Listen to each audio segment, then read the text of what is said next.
Здравствуйте, уважаемые зрители! Тема этого видео: что делать, если при запуске Adobe Premiere программа сразу же закрывается, при этом не выдавая никакой ошибки.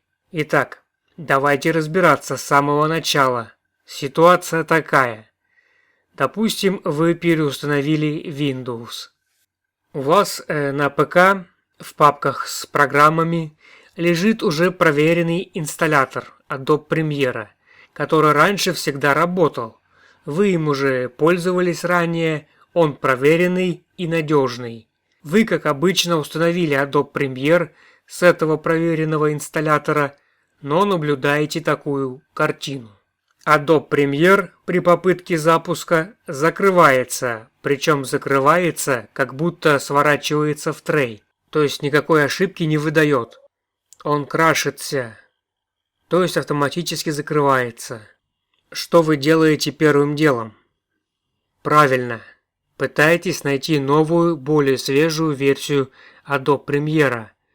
Допустим, нашли, скачали, удалили старый Adobe Premiere, установили новую скачанную версию Adobe Premiere, запускаете и видите, что ничего не изменилось.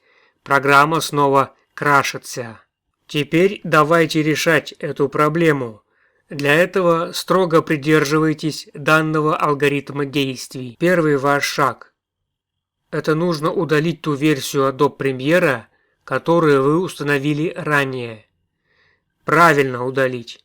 А это значит, удаляем Adobe Premiere из панели управления «Программы и компоненты», удаляем установленную нерабочую версию Adobe Premiere. Потом заходим в «Мой компьютер», локальный диск C, Program Files.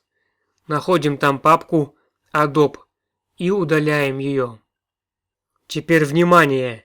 На всякий случай заходим в папку Program Files x86 и смотрим, нет ли там папки с Adobe. Если есть, то также удаляем ее. Это важно. Теперь заходим в «Мой компьютер», заходим в папку «Документы» и удаляем тут папку Adobe. Все. Основные следы на ПК мы удалили. Этого будет достаточно.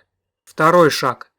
Вспоминаем, устанавливали ли мы драйвера для материнской платы. Если нет, то берем системный диск от вашего ПК и устанавливаем все необходимые драйвера. Туда должны входить также драйвера от видеокарты. Дополнительно никаких библиотек Microsoft Visual C++ устанавливать не нужно.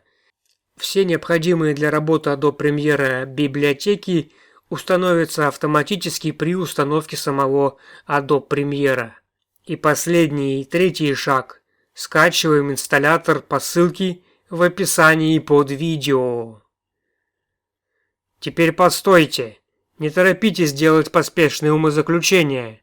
Вы спросите меня. Почему? Потому что. Почему ты сразу не дал ссылку на скачивание рабочей версии Adobe Premiere, Карл? Объясняю. О, ты веселый мужик.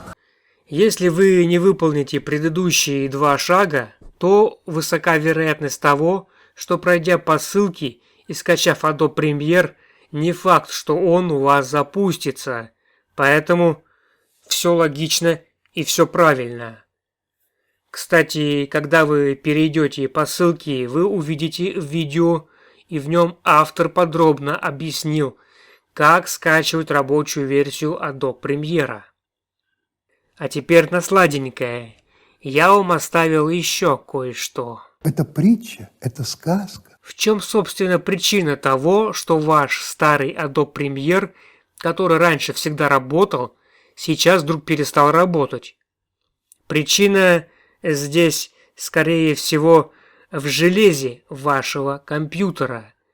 Вы, вероятно, накануне купили новый ПК или новую видеокарту там помощнее, и ваша старая версия Adobe Premiere, которая работала на вашем старом железе, на старом компьютере, на новом компьютере отказывается работать.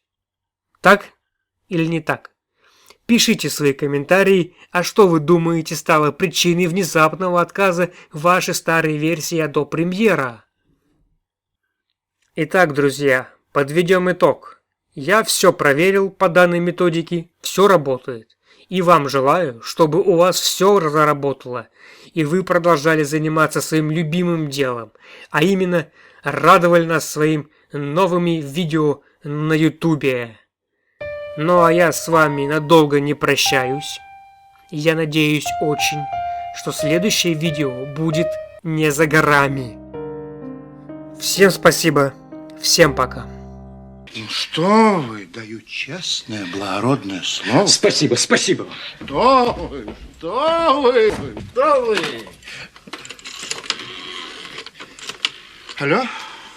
Милиция?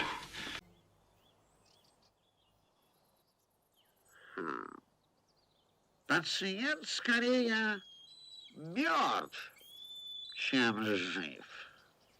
Нет, пациент скорее жив, чем мертв. Одно из двух. Или пациент жив, или он умер.